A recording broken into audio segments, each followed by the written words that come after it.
Hello students, in the last class we learned about the group multiplication table of water. In this class let us learn about the group multiplication table of ammonia molecule, which is a C3V point group. So this is the point group for ammonia. We have already learned that ammonia has the point group C3V, and the symmetry elements are shown here. E is one symmetry element, C3 1 is another symmetry element. C3 square is another symmetry element. Sigma V0, sigma V double zero is also another symmetry elements. Let us look at the geometry of ammonia for a minute. See, this is the geometry of ammonia. As you can see, this is geometry of ammonia. Top view of ammonia is like this. Ammonia is pyramidal in shape. See, this is hydrogen A, this is hydrogen B, this is hydrogen C. And now if you rotate 120 degrees centigrade, what happens? 120 degrees and 120 degree means it is a C3 operation. It is a C3 operation. So HA will come into this place of HB, and HB will come in the place of HC. Okay. So that is what I showed here. This is the first proper rotational axis C3. Or C31, you can call it C31 or just C3. Now let us look at the C3 square operation. C3 square operation means now two times you are doing C3. That means HA will come here and then will come here. Okay. And HB, what happens to HB? HB will come in the first rotation, it will come. First 120 degree rotation, it will come here. Then it will come here. So, as you can see, HA moves from HB to the position of HC. That is C3 square. Okay. Now, what about C3 cube? If you do C3 cube, what happens? C3 cube means 120 degree 3 times. So first 120 degree HA will come here, second 120 degree HA will come here, and then the third 120 degree HA will come here. That is identity. HA coming in this position means that it is E. E itself is the identity element. It's the act of doing nothing. That is why we do not include C3 cube in the symmetry elements. C3 cube is not needed. C3 square and C3 1 only are needed. അതായത് ഞാൻ ഈ പറഞ്ഞതിന്റെ അർത്ഥം നിങ്ങൾക്ക് മനസ്സിലായിട്ടുണ്ടാവും. H A തുടക്കത്തിൽ ഇവിടെയായിരുന്നു. ഒരു 120 ഡിഗ്രി റൊട്ടേറ്റ് ചെയ്യുമ്പോൾ എച്ച് ഇങ്ങോട്ട് വരുന്നുണ്ട്. ഒരു പ്രാവശ്യം കൂടി 120 ഡിഗ്രി റൊട്ടേറ്റ് ചെയ്യുവാണെങ്കിൽ എച്ച് ഇങ്ങോട്ട് വരും. പിന്നെയും ഒരു പ്രാവശ്യം കൂടി 120 ഡിഗ്രി തിരിക്കുവാണെങ്കിൽ എച്ച് ഇവിടെ തന്നെ വരും. ഇവിടെ തന്നെ വരണ്ടതിനെ നമ്മളൊരു സിമെട്രി ഓപ്പറേഷൻ ആയിട്ട് കരുതേണ്ട ആവശ്യമില്ല. കാരണം അത് ഒറിജിനൽ എച്ച് അവിടെ തന്നെയാണ് ഇരുന്നിരുന്നത്. അതുകൊണ്ട് തന്നെ നമുക്ക് C3 ക്യൂബ് വേണ്ട. അത് ഐഡന്റിറ്റി ആണ്. C3 ക്യൂബ് എന്ന് പറയുന്നത് ഐഡന്റിറ്റി ആണ്. പക്ഷെ നമുക്ക് മറ്റേ രണ്ട് സിമെട്രി ഓപ്പറേഷൻസ് എടുക്കാവുന്നതാണ്, C3 1ഉം C3 2ഉം. അതുകൊണ്ടാണ് സിമെട്രി എലമെന്റ്സ് എടുത്തപ്പോൾ ഇവിടെ C3 1ഉം ഉണ്ട്, C3 സ്ക്വയറും ഉണ്ട്. പിന്നെ 3 വെർട്ടിക്കൽ പ്ലെയിൻസ് ഓഫ് സിമെട്രി അമോണിയക്ക് ഉണ്ടെന്ന് നമ്മൾ നേരത്തെ പറഞ്ഞതാണ്. അമോണിയയുടെ വെർട്ടിക്കൽ പ്ലെയിൻസ് ഓഫ് സിമെട്രി എന്ന് പറയുന്നത് ഇവിടെ കാണിച്ചിട്ടുണ്ട്. ഇതാണ്. ഇവിടെ ഒരു മിറർ വെച്ച സിഗ്മ വി, ഈ ലൈനിൽ ഒരു മിറർ വെച്ച സിഗ്മ വി സ്റ്റാർ അല്ലെങ്കിൽ V0 എങ്ങനെ വേണമെങ്കിലും ഡിനോട്ട് ചെയ്യാം.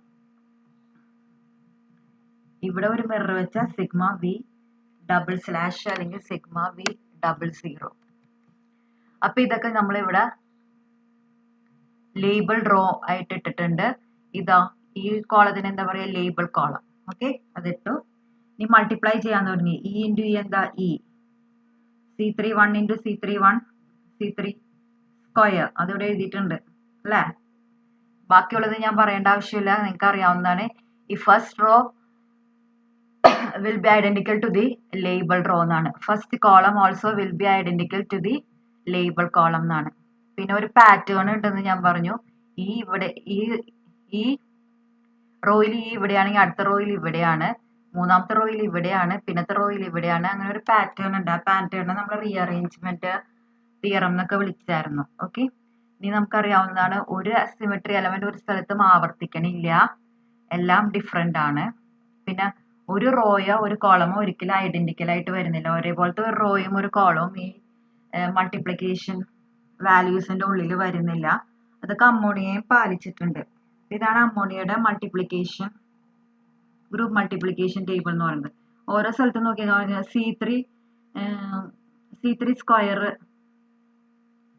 ഇൻറ്റു C3 1, അതായത് C3 ക്യൂബ് ചെയ്യുന്നതാണ്. C3 ക്യൂബ് ചെയ്ത് കഴിഞ്ഞാൽ എന്താ വരിക? ഐഡന്റിറ്റി തന്നെ വരിക. അതുകൊണ്ടാണ് ഇവിടെ ഐഡന്റിറ്റി വന്നത്. അങ്ങനെ എന്ത് ചെയ്താലും നമുക്ക് അത് അങ്ങനെ ചെയ്ത് നോക്കിക്കഴിഞ്ഞാൽ നിങ്ങൾക്ക് മനസ്സിലാവും. സിഗ്മ വി എടുത്തതിന് ശേഷം C3 സ്ക്വയർ ചെയ്യുക. അപ്പൊ എന്ത് കിട്ടും? സിഗ്മ V0ക്ക് തുല്യമാണത്. ഈ ഗ്രൂപ്പിലുള്ള ഈ വാല്യൂസ് ഏത് നോക്കിക്കഴിഞ്ഞാലും നിങ്ങൾക്ക് മനസ്സിലാവും. ഈ എന്താ പറയാ, മുകളിലുള്ള ഓപ്പറേഷനും സൈഡിലുള്ള ഓപ്പറേഷനും കൂടെ ചെയ്ത് കഴിഞ്ഞിട്ടുള്ള നെറ്റ് എഫക്റ്റ് ആയിരിക്കും നമുക്ക് ഇവിടെ വാല്യൂ ആയിട്ട് കിട്ടുന്നത്. ഓക്കെ, അപ്പൊ അത് കൂടുതൽ നോക്കിക്കഴിഞ്ഞാൽ നിങ്ങൾക്ക് മനസ്സിലാവും. So the symmetry operation associated with the point group C3 V are E C3 square sigma V V0 and sigma V00. Molecules like NH3, CH3, Cl, CH, Cl3, PCl3, POCl3, etc. belong to this point group. For constructing the GMT for the point group, product of binary multiplication of symmetry operations on the pyramidal ammonia molecule may be visualized considering the molecule as being viewed from above along a C3 axis. അതായത് അമോണിയയുടെ മുകളിലൂടെ നോക്കിക്കഴിഞ്ഞിട്ടുണ്ടെങ്കിൽ നമുക്ക് ഈ എല്ലാ symmetry operations ചെയ്യാവുന്നതാണ്. C3 ചെയ്യാം, sigma V star ചെയ്യാം, double slash ചെയ്യാം, sigma V ചെയ്യാം, സിഗ്മ വി സിംഗിൾ സ്ലാഷ് ചെയ്യാം. ഇതെല്ലാം ചെയ്ത് കഴിഞ്ഞിട്ടുണ്ടെങ്കിൽ ഈ ഗ്രൂപ്പ് മൾട്ടിപ്ലിക്കേഷൻ ടേബിളിലുള്ള വാല്യൂസ് എങ്ങനെ വന്നതെന്ന് കറക്റ്റ് ആയിട്ട് മനസ്സിലാവും. അതായത് ഏത് വാല്യൂ ആണ് അതിന് നേരെയുള്ള ലേബിൾ റോയും നോക്കുക, അതിന് നേരെയുള്ള ലേബിൾ കോളവും നോക്കുക. ആ രണ്ട് ഓപ്പറേഷൻസും ചെയ്ത് കഴിഞ്ഞിട്ടുണ്ടെങ്കിൽ നമുക്ക് കിട്ടുന്ന നെറ്റ് എഫക്റ്റ് ആയിരിക്കും ഈ കോളത്തിന്റെ ഉള്ളിൽ ടേബിളിന്റെ ഉള്ളിൽ എഴുതിയിരിക്കുന്നത്. ഓക്കെ, ഇത്രേ ഉള്ളൂ. ഇതാണ് അമോണിയയുടെ group multiplication table. Okay, now we go to the group multiplication table for the point group C2H. C2H എന്ന് പറഞ്ഞ വേറെ പോയിന്റ് ഗ്രൂപ്പ് നമ്മൾ പഠിച്ചായിരുന്നു, അതിലേക്ക് എടുത്തതാണ്. അതിനൊരു എക്സാമ്പിൾ എന്ന് പറയുന്നത് ട്രാൻസ് 1,2 ഡൈക്ലോറോഎത്തീൻ ആണ്. C2H പോയിന്റ് ഗ്രൂപ്പ് കാണിക്കുന്ന ഒരു മോളിക്യൂൾ ആണ് ട്രാൻസ് 1,2 ഡൈക്ലോറോഎത്തീൻ. ഇതിന്റെ symmetry elements, various symmetry elements ആ E, C2Z, sigma H and I. അപ്പൊ 4 സിമെട്രി എലമെന്റ്സ് ഉണ്ട്. ഒന്ന് E ആണ്, പിന്നെ C2, പിന്നെ സിഗ്മ H. സിഗ്മ H എന്ന് പറഞ്ഞു കഴിഞ്ഞിട്ടുണ്ടെങ്കിൽ ഹൊറിസോണ്ടൽ പ്ലെയിൻ ഓഫ് സിമെട്രി, പിന്നെ I ഉണ്ട്, പോയിന്റ് ഓഫ് ഇൻവേർഷൻ. ഇത്രയുണ്ട്. ഇനി നമുക്ക് ഇവിടെ ചില കാര്യങ്ങൾ ശ്രദ്ധിക്കാവുന്നതാണ്. GMT for C2H is similar to that for C2V except that sigma V and sigma V0 of C2V GMT is replaced by sigma HXY and I in the GMT for C2H. Therefore, the two groups C2H and C2V are similar, and it is said that there is one-to-one correspondence between the elements in the following manner. Their elements വീണ്ടും വന്നിട്ടുണ്ട്, ചെറിയൊരു mistake പറ്റിയിട്ടുണ്ട്. അതായത് correspondence ആരാണ്? E is corresponding to E, C2 is corresponding to C2, sigma V is corresponding to sigma H, sigma V0 is corresponding to I. അതായത് നമ്മുടെ C2H എന്ന് പറഞ്ഞ പോയിന്റ് ഗ്രൂപ്പിന്റെ മൾട്ടിപ്ലിക്കേഷൻ ടേബിൾ നോക്കിക്കഴിഞ്ഞിട്ടുണ്ടെങ്കിൽ ഇത് 4 എണ്ണമാണ് സിമെട്രി എലമെന്റ്സ് ആയിട്ട് വരിക. ഇയും C2, സിഗ്മ Hഉം Iയും. നോക്കിക്കഴിഞ്ഞാൽ C2V ആയിട്ട് നല്ല സാമ്യമുണ്ട്. C2Vയിലുള്ള സിഗ്മ വിക്ക് ആനുപാതികമായിട്ടാണ് സിഗ്മ H വന്നിരിക്കുന്നത്. അതുപോലെ C2Vയിലുള്ള സിഗ്മ V0ക്ക് ആനുപാതികമായിട്ടാണ് I വന്നിരിക്കുന്നത്. ബാക്കിയെല്ലാം സിമിലർ തന്നെയാണ്. E ഉണ്ട്, ഇതിലും C2Hലും E ഉണ്ട്, C2Vയിൽ C2 ഉണ്ട്, അതുപോലെ C2Hലും C2 ഉണ്ട്. അപ്പൊ നമുക്ക് C2H ഒന്ന് ജസ്റ്റ് നോക്കാം. ഇതാണ് C2Hന്റെ പോയിന്റ് ഗ്രൂപ്പ്. ടെക്സ്റ്റ് ബുക്കിലുള്ള ഇതാണ് ട്രാൻസ് 1,2 ഡൈക്ലോറോഎത്തീൻ. ഈ മോളിക്യൂളാണ് ട്രാൻസ് 1,2 ഡൈക്ലോറോഎത്തീൻ. ബുക്കിലുണ്ട്, കാണാവുന്നതാണ്. അപ്പൊ ലേബിൾ കോളം നമ്മൾ വരച്ചു, E, C2, sigma H, I. പിന്നെ ലേബിൾ റോ ആയിരുന്നത്, ലേബിൾ കോളോ എഴുതി E, C2, sigma H, I. ഇനി മൾട്ടിപ്ലൈ ചെയ്തു. ഇ ഇൻറ്റു ഇ എത്രയാ? ഇ. C2Z ചെയ്തിട്ട് C2 ഇ ചെയ്യുക. അപ്പൊ ഇത് തന്നെ കിട്ടും. ആദ്യത്തെ റോ ഐഡന്റിക്കൽ ആയിരിക്കും, ആദ്യത്തെ കോളം അതുപോലെ തന്നെ ഐഡന്റിക്കൽ ആയിരിക്കും. പിന്നെ സംശയം വരാനുള്ളത് ഇവിടെയാണ്. C2 ചെയ്തതിന് ശേഷം C2 ചെയ്യുന്നത് എന്താ? ഇ തന്നെയാണ് ഐഡന്റിറ്റി, അത് ഇവിടെ കാണിച്ചിട്ടുണ്ട്. സിഗ്മ എച്ച് ചെയ്തിട്ട് C2 ചെയ്യുന്നത് ഐ തന്നെയാണ്, പോയിന്റ് ഓഫ് ഇൻവേർഷൻ തന്നെയാണ്. അങ്ങനെ നമ്മുടെ വാല്യൂസ് എല്ലാം നമ്മളിവിടെ റെഡി ആക്കിയിട്ടുണ്ട്. ഇതൊക്കെയാണ് നമ്മുടെ വാല്യൂസ്. അപ്പൊ ഈ വാല്യൂസ് ഒക്കെ ശ്രദ്ധിച്ചു കഴിഞ്ഞാൽ നമുക്ക് മനസ്സിലാവും ഏകദേശം C2V വാട്ടറിന്റെ പോയിന്റ് ഗ്രൂപ്പായ C2Vക്ക് സിമിലർ ആണ്. അതായത് ഈ സിഗ്മ എച്ചിന്റെ സ്ഥാനത്ത് C2V ഇല്ല, അവിടെ സിഗ്മ വി ആയിരുന്നു, V0 ആയിരുന്നു. ഐന്റെ സ്ഥാനത്താണെങ്കിൽ C2Vയുടെ ഗ്രൂപ്പ് മൾട്ടിപ്ലിക്കേഷൻ ടേബിളില് സിഗ്മ വി 0 ആയിരുന്നു, സിഗ്മ വി. ഇവിടെ സിഗ്മ വിയും ഇവിടെ സിഗ്മ V0 ആണ്. പിന്നെ ഇയും C2ഉം അതേപോലെ തന്നെയുണ്ട്. അതായത് ഇവര് രണ്ടുപേരും ഏകദേശം കമ്പയറബിൾ ആണെന്ന് നമുക്ക് പറയാവുന്നതാണ്.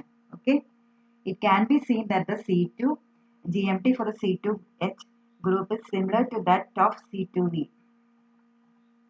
except sigma V and sigma V0 of the C2V.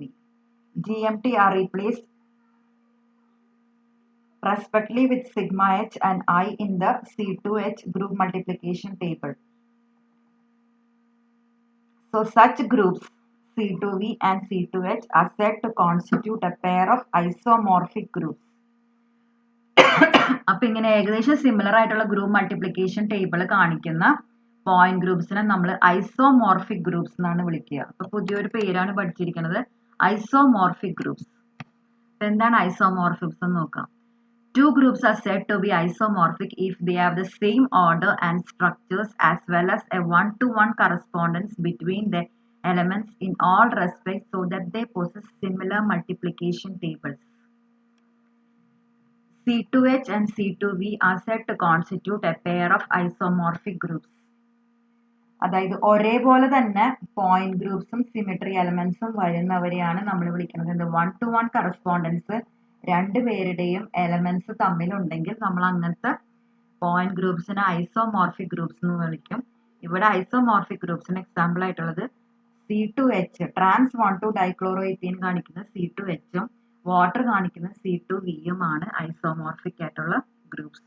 Okay, I hope you understood everything about symmetry. This is all that is included in your syllabus. So with this, I end this module. Okay, thank you.